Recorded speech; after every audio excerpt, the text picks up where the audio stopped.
사랑과 은혜가 충만하신 하나님 아버지, 이 저녁 우리를 주님 예배하는 자리로 불러주시고 또 우리 마음 가운데에 기쁨과 찬양의 마음이 넘치도록 인도해 주셔서 감사합니다. 우리가 함께 예배하는 이 시간 오로지 주님 한 분께만 집중하게 하시고 또 주님께서 기뻐 받으시는, 주님께서 찾으시는 그 한 사람의 예배자로 우리 한 사람 한 사람이 세움받기를 원합니다. 찬양을 통해 열려진 우리의 심령 가운데에 진리 되신 주님의 말씀으로 이 시간 채우길 원하오니, 말씀을 전하는 자나 받는 자나 진리 되신 아버지 말씀 앞에 아멘으로 화답하며 그 말씀이 우리 옥토와 같은 심령 가운데 온전히 뿌려지는 이 시간 되기를 소망합니다. 시작하는 시간이오니 사탄막이 틈타지 않게 하시고 주님만 홀로 영광 받으시는 이 복된 예배의 자리로 우리를 인도하여 주시옵소서. 이 모든 말씀 살아계신 예수님 이름으로 기도드렸습니다. 아멘. 우리 성도님들 지난 3일 동안 잘 지내셨나요? 네. 지난 주일날 저희 남부교회와 이렇게 풋살 경기가 있었죠. 여러분들은 뭐 경기 내용보다는 경기 결과에만 관심을 가지시고 네, 이겼습니다. 네. 아니 근데 남부교회는 고등부가 다 선수였고 저희는 고등부가 한 명밖에 없었어요. 네, 그래서 친구들이 또 잘 봐주면서 재밌게 하더라고요. 저희는 연우 초등학생도 있고 그랬거든요. 네, 그런데 또 불구하고 저희가 이겼습니다. 예, 음료수도 저희가 대접했고 간식도 저희가 대접했습니다.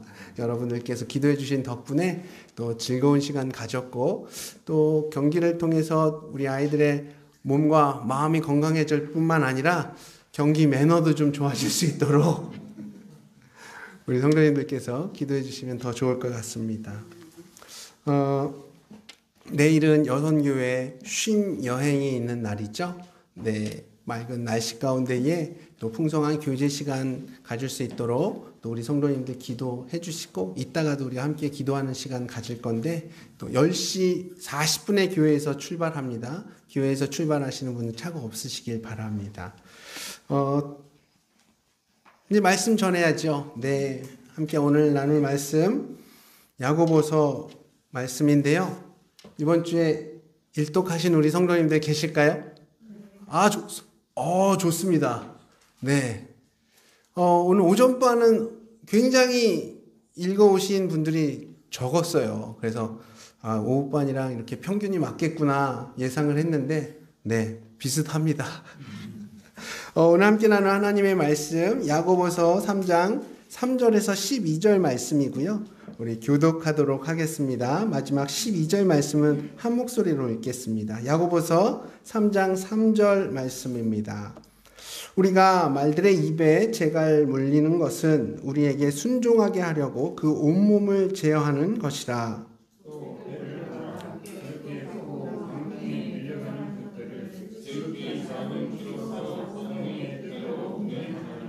이와 같이 혀도 작은 지체로 돼 큰 것을 자랑하도다. 보라, 얼마나 작은 불이 얼마나 많은 나무를 태우는가.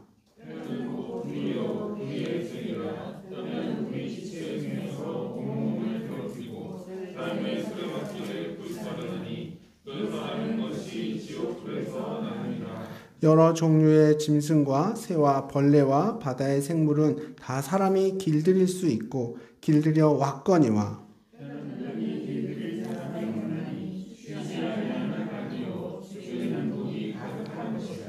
이것으로 우리가 주 아버지를 찬송하고 또 이것으로 하나님의 형상대로 지음을 받은 사람을 저주하나니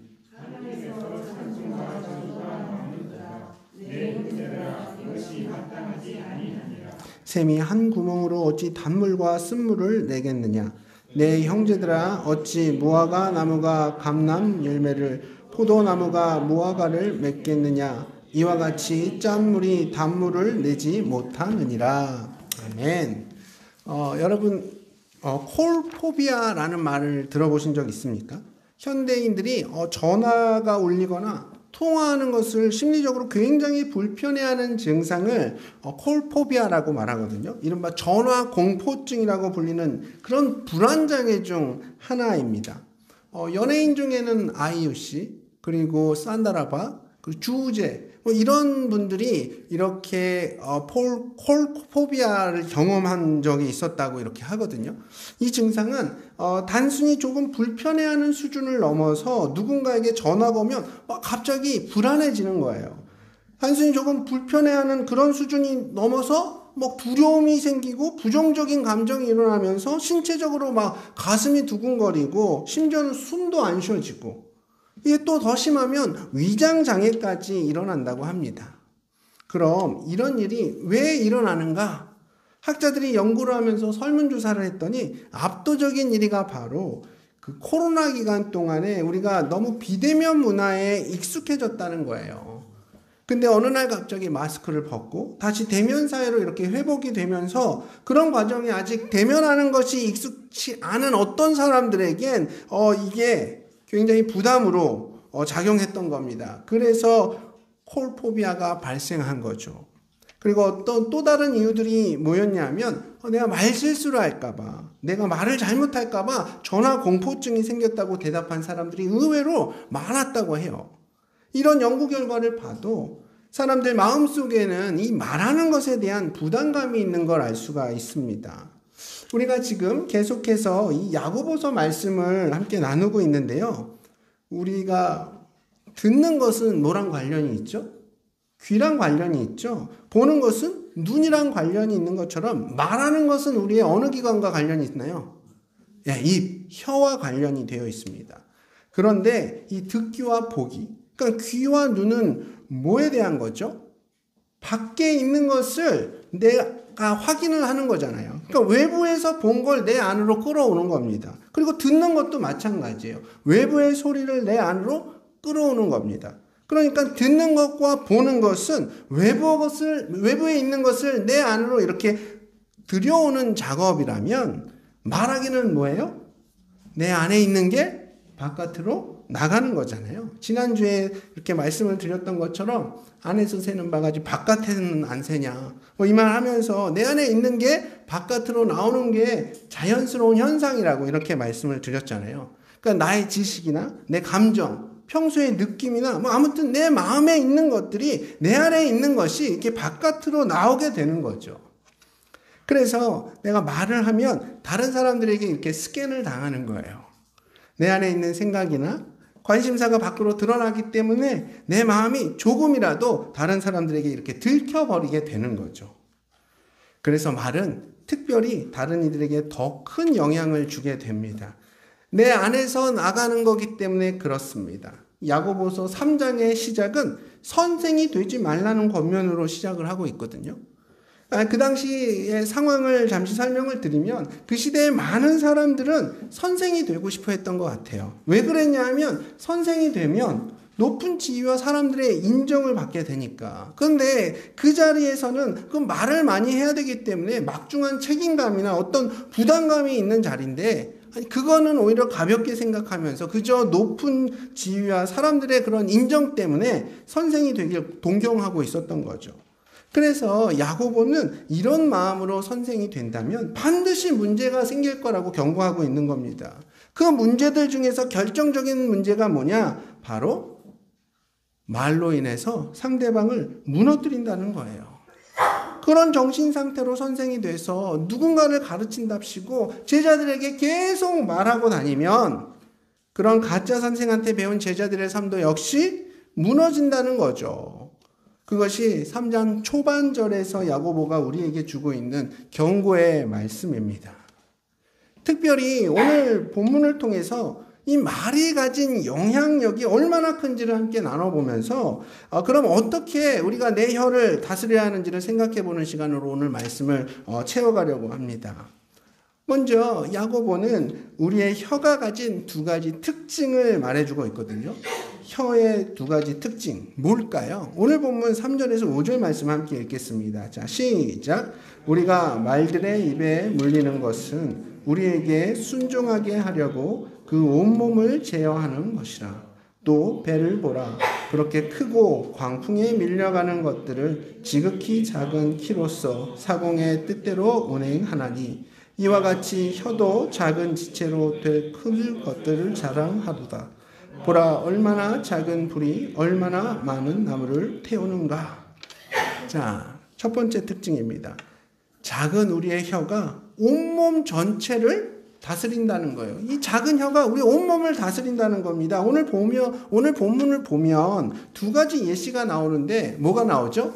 말은 여기서 이 말이 아니라 짐승 말입니다. 그죠? 그 말과 배를 가지고 혀의 특징을 설명하고 있어요. 보통 말 한마리가 한 400kg 이상이 나가거든요. 그 큰 덩치의 말을 어떻게 70에서 80kg밖에 안 되는 사람이 쉽게 조련할 수 있느냐? 그 비법은 바로 말의 목을 통제하면 쉽게 조련할 수가 있는 겁니다. 그래서 말의 입에 재갈을 물리고 그 재갈에 고삐를 연결을 해서 그 고삐를 주인이 이제 조정을 하면서 말의 목을 통제하고 그렇게 주인이 가고자 하는 방향대로 말을 이끌 수가 있는 겁니다. 그리고 바다에 떠 있는 그 큰 배가 아주 작은 키, 배 뒤쪽 아래에 있는 그 작은 키를 통해서 파도와 물살에 휩쓸리지 않고 사공이 원하는 대로 가는 모습을 예로 들면서 야고보는 이 혀의 위력을 설명하고 있습니다. 여기서도 아주 큰 배의 아주 작은 키, 이 두 가지를 서로 일부러 대조시키면서 이 작은 혀의 위력을 강조하고 있는 거예요. 여기서 우린 야고보가 예리하게 던지는 메시지 하나에 주목해야 합니다. 여러분, 배가 가는 방향을 뭐가 좌우한다고요? 네, 바로 키가 좌우한다고 했죠. 그런데 이 다음이 문제입니다. 그럼 그 키는 누가 잡아야 할까요? 바로 이 문제를 야고보가 우리에게 살짝 던지고 있는 거예요. 다시 말해보면 이런 겁니다. 작은 혀가 엄청 문제야. 근데 그 혀는 누가 다스리는 거지? 바로 우리 각자라는 거예요. 그래서 두 번째 예시에서 말하는 이 키가 우리의 혀라면 바로 그 키를 잡고 있는 사공이 우리 자신이라는 겁니다. 결국 사공의 뜻대로 배의 방향이 바뀐다는 걸 말하면서 이 혀에 대한 책임은 바로 우리 자신에게 있다는 걸 강조하고 있는 거예요. 자, 그럼 두 번째 혀의 특징은 뭘까요? 두 번째 특징은 우리 혀가 굉장히 큰 힘을 가지고 있다는 겁니다. 우리가 살다 보면 실제로 혀에 힘이 센 분도 계시겠죠. 막 혀로 짐을 옮긴다거나 혀로 방문을 닫는다거나. 근데 여기서 이 혀는 그 혀의 힘은 그런 걸 말하는 게 아닙니다. 여기서는 혀가 가진 그 영향력과 미치는 파장이 엄청 크다는 걸 말하고 있는 거예요. 우리 6절에서 8절 말씀을 함께 읽겠습니다. 시작. 혀는 곧 불이요 불의의 세계라. 혀는 우리 지체 중에서 온몸을 더럽히고 삶의 수레바퀴를 불사르나니 그 사르는 것이 지옥불에서 나느니라.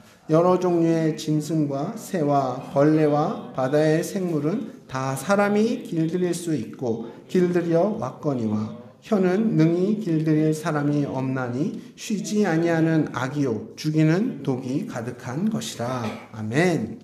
자, 여기서 우리 성도님들이 오해하실 수 있는 게 뭐냐 하면 혀가 파괴적인 힘을 가지고 있으니까 우리는 앞으로 절대 말하면 안 된다. 이게 야고보서의 가르침이 아니에요. 다만 혀가 다스려지지 않을 때 우리 생각 이상으로 이 파괴적인 힘을 가지게 되니까 그걸 조심하라는 것이고 사단이 우리를 유혹하거나 우리의 인생을 무너뜨리려고 할 때 주로 말로써 유혹한다고 경고하고 있는 겁니다. 사단이 그리스도인들을 무너뜨리려고 할 때 어떤 방법을 가장 많이 쓸까요? 막 무시무시하고 흉측한 모습으로 여러분 앞에 나타나던가요? 만약에 그랬다면 우리는 아마 대번에 사탄인 줄 알고 금세 도망가 버렸겠죠. 그러니까 그건 사탄 입장에선 결코 유혹이 안 되는 거예요. 사단은 더 친근하고 더 매력적인 모습으로 우리에게 다가옵니다. 더 능수능란하게, 더 능구렁이처럼 우리 마음 가운데 다가오거든요. 사단은 어떤 방법으로 제일 우리를 많이 넘어뜨리느냐? 바로 달콤한 말로, 그럴싸한 말들로 우리를 유혹하고 우리를 헷갈리게 해서 제일 많이 넘어뜨립니다. 여러분, 우리가 잘 알다시피 창세기 3장에서 뱀이 하와를 유혹하던 그런 모습을 한번 생각해 보세요. 하나님과의 관계를 어떻게 무너뜨렸습니까? 어떻게 다가왔습니까? 막 우당탕탕 하면서 하나님 믿지 말라고, 너 지금 하나님한테 이용당하고 있는 거라고, 저 선악과가 얼마나 맛있는데 저거 얼른 따먹자고 막 이렇게 막 난리를 치고 그냥 한번 무조건 먹어보라고 이런 식으로 막무가내로 다가오지 않았거든요. 아주 은밀하게 물 흐르듯이 들어오면서 교묘하게 하나님을 의심하게 만들었잖아요. 자, 오늘 본문 6절 말씀은 우리의 이 혀가 잘 쓰여지지 않을 때 그 혀가 가진 힘은 우리 인생 전체 과정을 완전히 불사를 수도 있는 그런 위험을 가졌다고 경고의 말을 전하고 있는 겁니다. 그리고 7절, 8절을 한번 보십시오.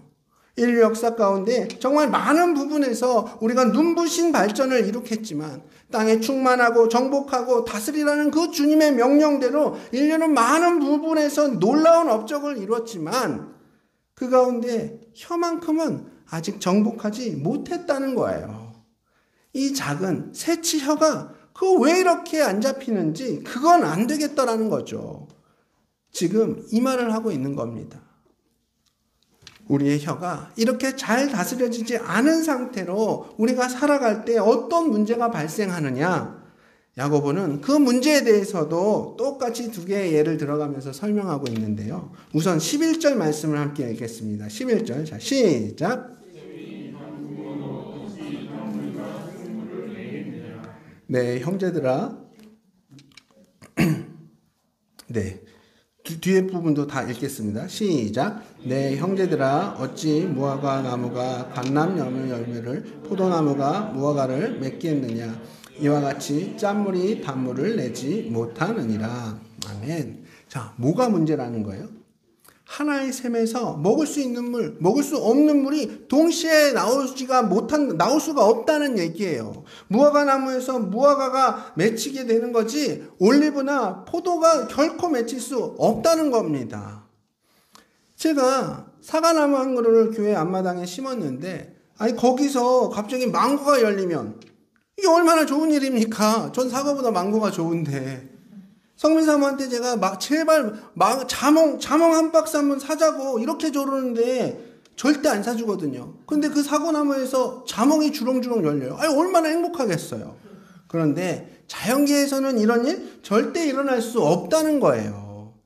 사과나무는 사과를, 맑은 물에서는 맑은 샘물이 나올 수밖에 없다는 겁니다. 한낱 자연세계에서도 한결같은 이런 결과물이 이렇게 맺혀지는 건데 사람한테는 어떨까요? 자, 이번에 읽는 구절이 오늘 말씀 가운데 핵심 구절인데요. 우리 9절과 10절 말씀 함께 읽겠습니다. 자, 시작. 이것으로 우리가 주 아버지를 찬송하고 또 이것으로 하나님의 형상대로 지음을 받은 사람을 저주하나니 한 입에서 찬송과 저주가 나오는도다. 네, 형제들아, 이것이 마땅하지 아니하니라. 아멘. 우리가 하나의 입을 가지고 하나님을 찬송하기도 하고 동시에 또 형제들을 저주하거나 부정적으로 말하는 것이 어때요? 마땅하지 않다라고 지금 말하고 있는 거잖아요. 야고보는 그리스도인들의 입술이 예배할 때와 우리의 일상 속에서 쓰는 말들이 이거 차이가 나는 이런 모습에 대해서 도대체 이게 정상인 거냐고 지금 이렇게 문제제기를 하고 있는 겁니다.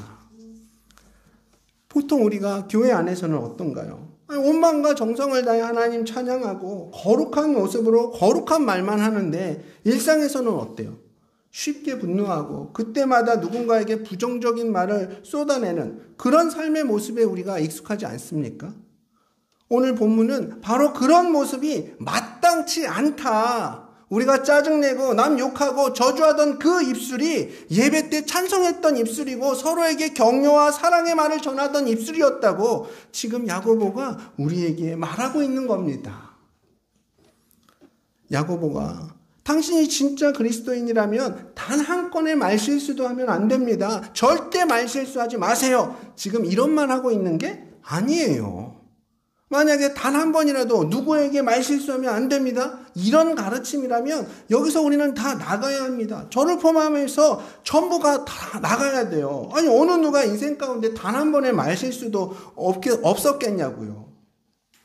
단지 그런 말이 아니라 한 입으로 믿음과 불신, 사랑과 증오가 동시에 나오는 이런 언어 생활에 대해서 전혀 문제의식 없이 살아가는 성도들의 삶의 모습에 대해서 제동을 걸고 있는 겁니다. 그런 이중적인 언어 생활에 제발 문제의식을 좀 가지라는 거예요.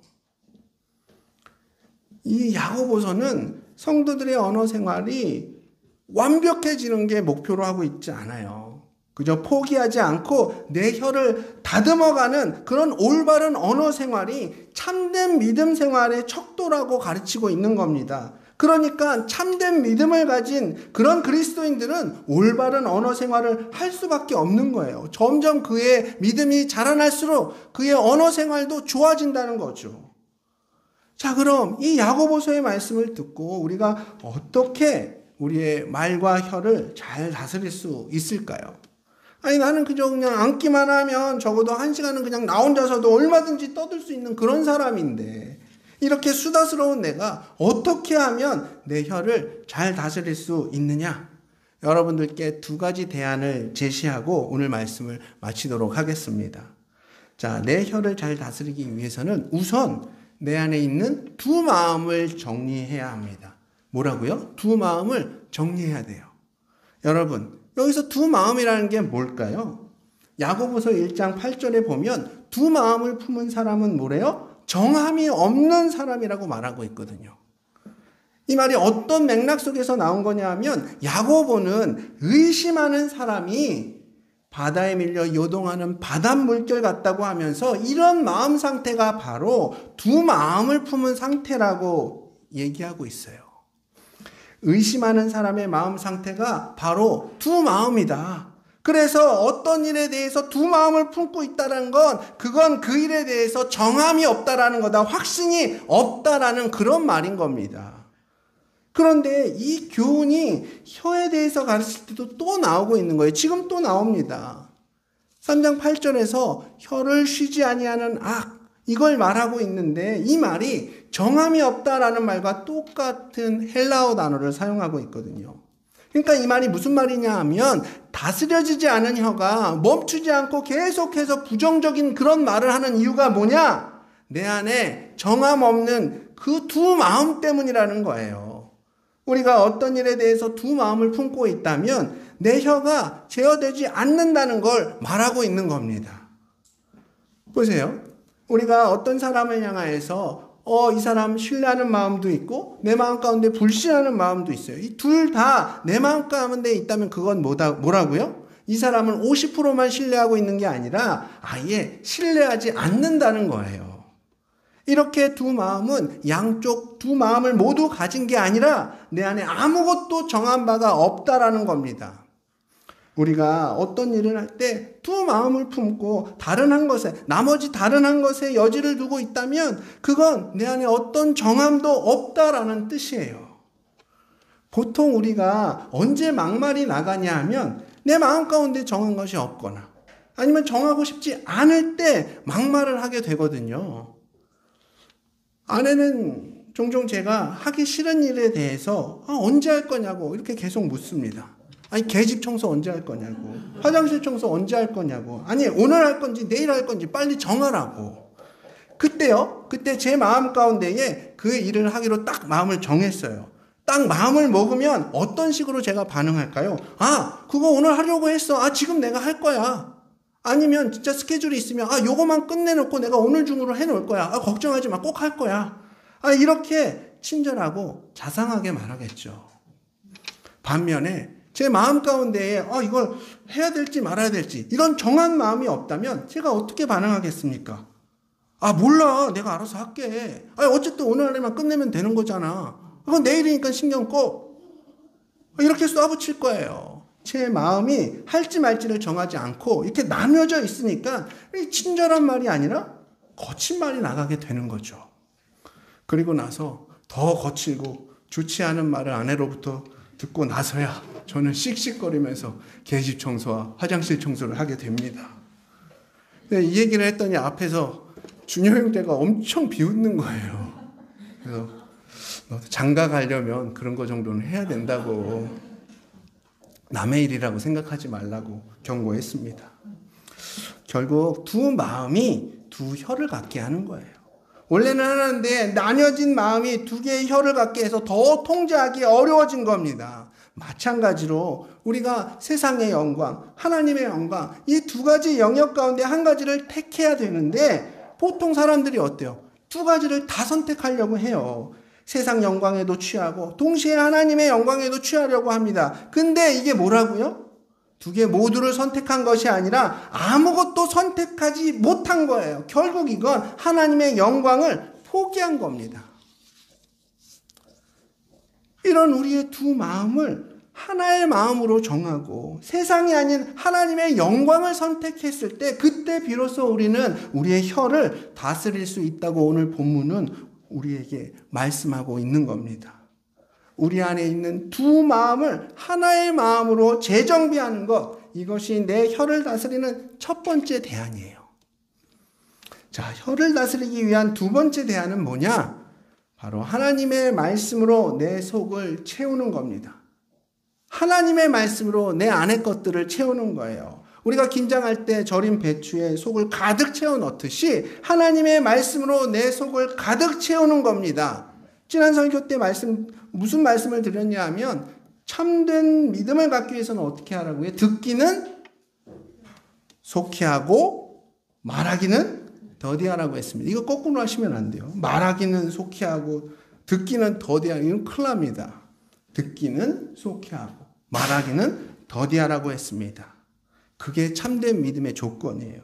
이 말씀 역시 무조건 말을 줄이라는 게 아니었어요. 말을 하지 않는 게 상책이고 혹시 하게 되더라도 적게 해야 된다는 그런 말이 아니라 건강하게 잘 듣고 잘 말해야 한다는 게 이 교훈의 핵심이었거든요. 그리고 듣기는 하나님의 말씀을 잘 듣는 것이라고 했습니다. 사실 건강한 듣기가 해결이 되면 말하기는 자동적으로 좋아지거든요. 아니, 왜 그러냐 하면 마가복음 7장에서 예수님이 무슨 말씀을 하시냐 하면 사람 안에서 나오는 것이 사람을 더럽게 한다고 하셨어요. 그러니까 사람 안에 좋은 것들로 다 채워 넣으면 당연히 좋은 게 나가게 되겠죠. 그래서 기본적으로 우리가 청소를 하면 외부부터 하는 게 아니라 내부를 청소할 필요가 있는 겁니다. 그렇게 우리 안을 주님의 말씀으로 채우는 것이 내 혀를 다스리는데 아주 중요한 요소라는 걸 여러분 반드시 기억하시기 바랍니다. 인류 역사를 보면 각 시대마다 그 시대를 아우르는 어떤 사상과 또 어떤 세계관이 있습니다. 여러분 한 번쯤은 들어보셨을 텐데 르네상스, 계몽주의, 낭만주의, 지금은 무슨 시대죠? 포스트 모더니즘, 이런 말들이, 용어들이 이렇게 나오는데 이런 사상들이 각 시대를 감싸고 아우르고 있는 거죠. 사람들은 그 시대를 살아가면서 당연히 그 사상에 영향을 받게 됩니다. 물론 각자의 삶은 본인 스스로가 만들어가는 것이고 내 선택을 통해서 내 삶의 방향이 정해지는 것도 맞는데 한편으로는 한 시대를 감싸고 있는 이 사상에 우리가 영향받지 않을 수가 없다는 거예요.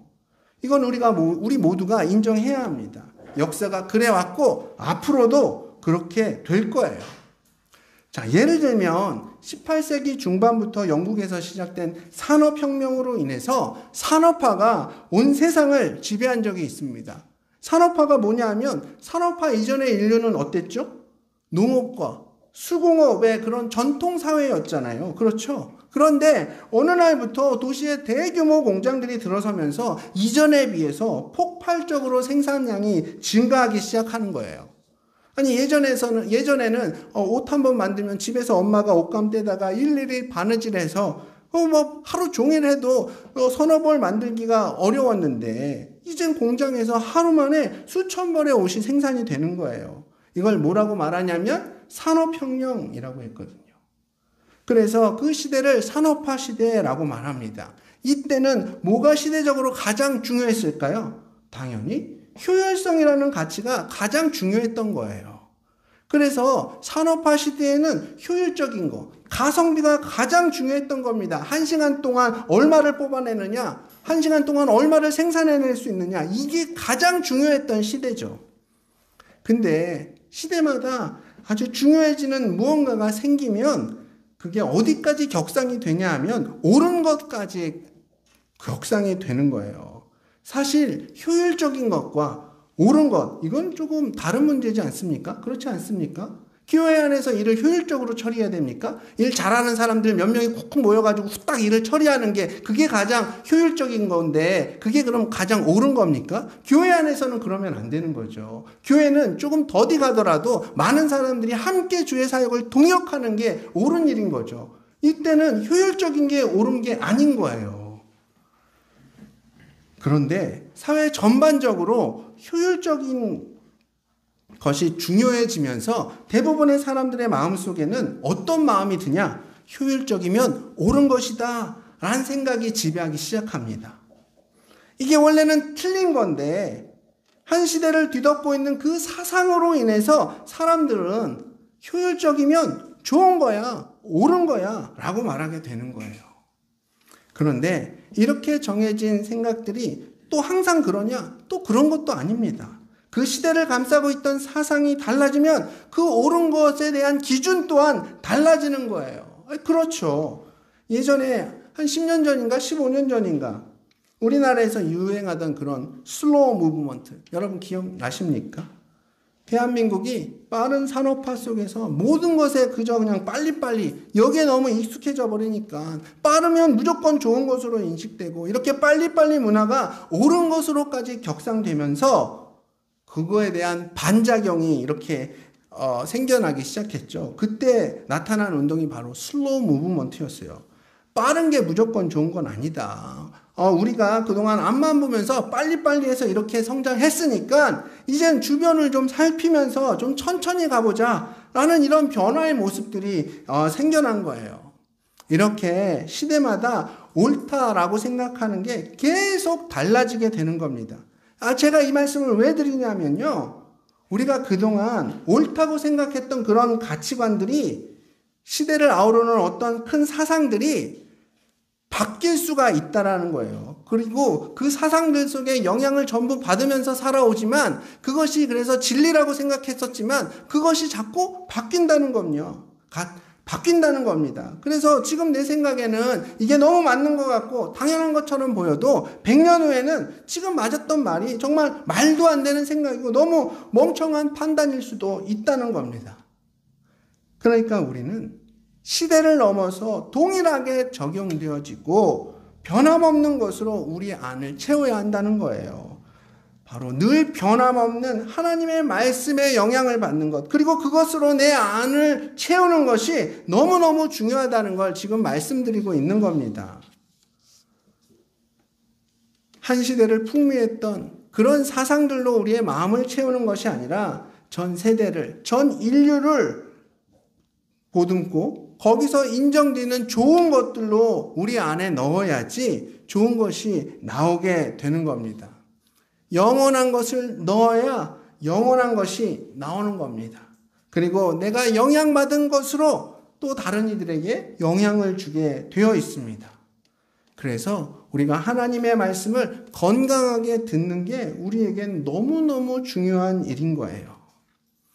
사랑하는 우리 성도님들, 우리의 혀가 정말 중요합니다. 그 영향력이 강하고 반면에 통제하기도 너무너무 어렵습니다. 하지만 이렇게 오늘 받은 말씀을 통해서 우리 안에 있는 그 두 마음을 오직 주님의 영광을 위한 한 마음으로 재정비하십시오. 그리고 변화무쌍한 세상 것들로 우리 마음을 채우는 것이 아니라 진리 되신 우리 주님의 말씀으로 우리의 마음을 채워나가기를 원합니다. 그렇게 하심으로 우리의 혀를 잘 다스리는 저와 우리 모든 성도님들 되기를 소망합니다. 또한 우리의 이 올바른 언어 생활을 통하여서 우리가 더 온전한 그리스도인으로, 더 온전한 믿음의 사람으로 성장하고 주변에 선한 영향을 미치면서 우리가 전하는 그 복음에 더 힘을 실어 가시는 저와 우리 모든 성도님들 되시길 축복하며 오늘 말씀을 마치도록 하겠습니다.